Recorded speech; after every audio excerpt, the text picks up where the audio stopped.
dhammaan gabdhahan iyo kuwanba waxaa si arxan darro ah u dilay dilaagan. gabar walbana jacayl been ku dhisan ayuu ku soo xirigelin jiray, kadibna kufsi iyo dil ayuu iskugu dari jiray. waxaana si dirqi ah kaga badbaaday gabadhan la fadhiso oo ahayd gabar xiriir kala dhaxeeyay, yacni saaxiibadiis, waxayna ka badbaaday kufsi iyo dil. bal aan ku sharxo dilaagii ugaarsan jiray gabdhaha.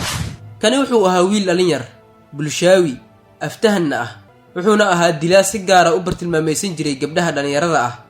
aftahannimadiisa darteedna wuxuu ku kasbaday kalsoonida gabdho badan oo xiriir aanan jirin oo qorshe ku dhisan la soo wadaagay. tirada gabdhaha uu dilay waa ay badnaayeen, gabdho badan ayuuna qoorta ka gooyey, isagoona kaymaha la aadi jiray gabar kasta uu xiriir jecel la soo sameeyey dilaagan. wuxuuna ka codsan jiray inay u raacdo meel cidlo ah, kadibna uu halkaasi ku dilo. gabadhii diidana inay raacdo, jirdil aad u daran ayuu u geysan jiray, wuxuuna dhaawac halisa ka gaarsiin jiray indhaha hoostooda. dharbaaxsho buu ku dhufan jiray, kadibna wuu kufsan jiray, wuuna dili jiray. gabar kastana magac gooni ah ayuu kula hasaabi jiray, ilaa uu ka noqdo dilaagii gabdhaha ay nacbaayeen, argagaxana ku abuuray gudaha dalka Mareykanka. haddaba waxba nagama quseeyo taariikh nololeedka gaarka ah ee dilaagan, marka laga reebo goorta uu dhashay iyo magaciisa. magaciisa wuxuu ahaa Ted Bundy ama Theodore Roberto Bundy. 1946 ayuuna ku dhashay gudaha Mareykanka. wuxuu ka mid ahaa dilaayaashii sida gaarka ah u dili jiray gabdhaha oo kaliya. dilaagan jaahil muusan ahayn, qof nolosha ka dhacayna ma ahayn. heerarka kala duwan ee waxbarashadana wuu soo maray. dhammaan dilalka uu geystayna wuxuu u geystay dumar oo kaliya, wax rag ahna kuma jiraan. dumarkaas oo badankood xiriir jecel kala dhaxeeyay ninkan, halka kuwa kalena iska diideen waxa uu rabay. gabdhaha uu dilay waxaa sidoo kale ka mid ahaa gabdho isaga iska bartay oo kaliya, laakiin markii dambe si arxan darro ah u dilay.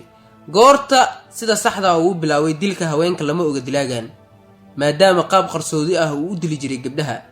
sanadii 1969kii ayuuna bilaabay gelidda dambiyo waaweyn, weliba isagoo arday ah. sanadkaas ayuuna isku dayey inuu afduub geysto, balse ilaa iyo sanadii 1971dii wax dil ah ma geysan dilaagan. balse wixii ka dambeeyey 1971dii dilal aanan tirsamin ayuu geystay dilaagan.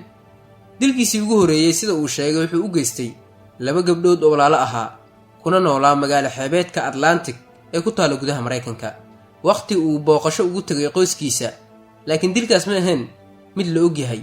intaasi kadibna waxa uu dil kale oo aanan shaacsanayn ka geystay isla Mareykanka 1973dii. hase ahaatee dilka sida saxda ah loo ogaaday wuxuu geystay 4 Janawari 1974, waqti saqbar ay tahay, ayuuna u dhacay guri ay degneed gabar saaxiibo ay ahaayeen oo lagu magacaabay Edward Wardis. gabartaas wuxuu damcay inuu kufsado, balse way ka diiday, kadibna bir ayuu madaxa kala dhacay. gabadhiina isbitaal ayaa la dhigay, markii dambena dhaawac soo gaaray darteed oo aad u halis badnaa, qaybo ka mid ah jirka ayay naafo ka noqotay. ninkan wuxuu sidoo kale ahaa arday dhigta jaamacadda Washington University ee ku taala gudaha Mareykanka. jaamacaddaas oo ardayda badankood ay u ahayd meel ay wax ka bartaan, hoyna u ahayd oo ay jiifan jireen.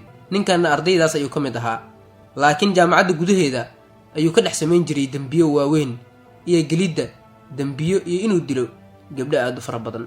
bil kadib 4 February ee isla sanadkaas dil kale ayuu geystay, wuxuuna u dhacay gabar dhigata isla jaamacadda oo warar ku saabsan cimiladaas wax walba ka baahin jirtay idaacad yar oo ku dhex taalay jaamacadda. gabadhii ayuuna qolkeeda ugu dhacay, wuuna garaacay inkastoo uusan kufsanin.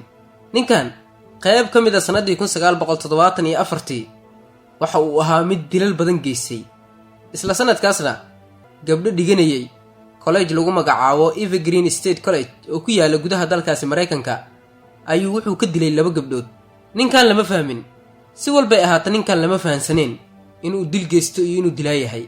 laakiin 1974 waxaa la waayay 2 gabdhood oo midi ay tahay 12 sano jir Donna Gail Manson iyo 19 sano jir gabar ahayd oo iyaduna ka mid ahayd arday wax ka dhigta college ku yaala gudaha dalkaasi Mareykanka. labadan gabdhood waxa ay raaceen bas, laakiin dib uma aysan soo laaban. ninkan ayaana dilay sida isagu uu sheegay. Abriil 17keeda wuxuu sidoo kale dil u geystay gabar lagu magacaabi jiray Susan Elaine. gabadhaasna waxay ka soo laabatay kulan ay lahayd laakiin dib looma sii arkin. isla bishaas 2 gabdhood oo kale oo arday ahaa ayuu ku dilay isla gudaha dalkaasi Mareykanka. gabdhahaasina waa la waayay guud ahaantoodba. ninkan wuxuu adeegsan jiray falsafad ka duwan dadka kale, wuxuuna isticmaali jiray falsafad aan caadi ahayn. gacantiisa ayuu wuxuu ka dhigi jiray mid dhaawac gaarsiisan, wuxuuna gashan jiray geedkan gacanta ay gashtaan dadka dhaawacyada ka qaba gacmaha si aanan loo dareemin inuu dil geysanayo. gabdhahana si fudud ayuu ku aamini jireen ninkan. gabar walba waa uu la kaftami jiray, waa uu la sheekaysan jiray, midda saaxiibka uu leeyahayna si gaar ah ayuu dhibaato ugu geysan jiray iyada. baaritaano kala duwan ayaa marar kala duwan la sameeyey, laakiin baaritaanadaas laguma guulaysan, ninkanna lama qaban. bishii Juun 1 waxaa sidoo kale la waayay gabar 22 sano jir ahayd, Brenda Carol Paul. gabadhan iyada dib uma aysan soo laabeen, waxaana sidoo kale la sheegay in ay mar la hadlaysay nin timo madow gacantana geedkan uu ugu jiro. ninkaasina wuxuu ahaa Teddy Bundy, ninkan dilaaga ah. sidoo kale isla jaamacaddii uu ka dhiganayay waxbarashada ardaygan uu ka ahaa ayuu dilal kala duwan oo aad u waaweyn ka geystay. jaamacadda gudaheeda ayuu dhibaato ka geysan jiray, halka markii jaamacaddu uu ka tagana dhibaatooyin kale oo aad u fara badan u geysan jiray. dilalka ninkan uu geystay ma ahan kuwo la soo koobi karo, waxayna ahaayeen kuwo aad iyo aad u fara badan. dilalkiisana waxay kaliya ku saleysnaayeen gabdhaha.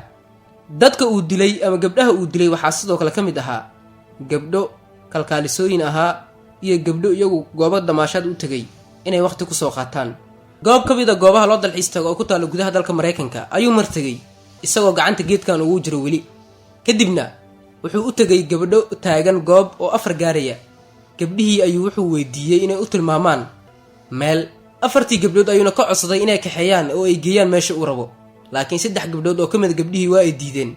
mid ayaana ka ogolaatay, gabadhiina baabuurka ayaa khod ka raacday, kadibna dib uma aysan soo laaban. sidoo kale waxa uu dilal kala duwan ka geystay isla gudaha dalkaasi Mareykanka. dilalka uu geystayna xisaab ma laha. gabdho yar yar, kuwa dhexdhexaad ah iyo kuwa da'ahba dilal kala duwan ayuu ninkan u geystay, mana ahan kuwo la soo koobi karo. gabdho isbitaallo ka shaqeeya, kuwa guryo degan iyo kuwa kale oo is arday ahaa, dhammaantood waxay ahaayeen kuwa dilal kala duwan uu u geystay. dilalka uu geystayna waxay ahaayeen kuwo aanan caadi ahayn. gabar kasta uu dilo dhibaato gaar ah ayuu u geysan jiray, oo ah in qaarkood qoorta uu ka gooyo, halka kuwa kalena marka uu dilo meesha cidlada ahna uu geysto kadib uu ku tuuri jiray goobaha biyaha, goobaha lagu tuuro qashinka iyo meelaha kaleba. saameynta ninkan uu geystayna waxay ahayd mid aan la soo koobi karin. ninkan mar ayaa la isku dayay in la qabto, laakiin ma aysan suurtogelin maadaama cadeymo lagu waayey. laakiin wax walba waxay hagaageen markii ninkan gacanta lagu dhigay. mar ayaana gacanta lagu dhigay, laakiin wuxuu isku dayay inuu baxsado, wayna u suurto gashay. 1977 ayuuna baxsaday, laakiin 78 ayaa dib loo soo qabtay. wuxuuna ninkan geystay dambiyo kala duwan oo ah heerka 1 iyo heerka 2 iyo afduub iyo sidoo kale in guryaha uu dhaco. waxaana ninkan xukun iyo ciqaabta uu mudan yahay la marsiiyey waqti ay mudneed. wuxuuna ninkan lahaa magacyo kala duwan oo aad u fara badan oo uu gabdhaha uu ku qiyaani jiray. magacyadaas oo gabar walba uu ku baran jiray magac gooni ah, waana tan u fududeysay in gabar kasta uu ninkan qaab maldahan uu u sirsirto si walba oo ay xaaladdu ahaato. ninkan marar kala duwan ayaa la xukumay, waxaana markii dambe lagu xukumay dil toogasho. laakiin dilka toogasho ma uusan ahayn mid qof kala geenaya tiir rasaasna lagu furayo, laakiin ninkan kursiga dadka lagu dilo oo ah kursigan ayaa lagu fadhiisiyey, kadibna koronto ayaa la qabadsiiyey. ugu dambeyntiina waa uu geeriyooday 1989 isaga oo 42 sano jir ah, noloshana dhaafiyey fara badan. waan jeclaa in aan idin la wadaago intaan wax ka badan, laakiin dilalku uu geystay oo aad u badnaa iyo 30 iyo wax ka badan uu sii marayay ayaan ii suurtagelin inaan idin la wadaago. waad ku mahadsan tahay daawashada muuqaalkan. haddii aad ka heshay like saar. tani muuqaalkan xiga maalinta berri waxaa idinkaga tegayaa sidaas iyo nabadgelyo.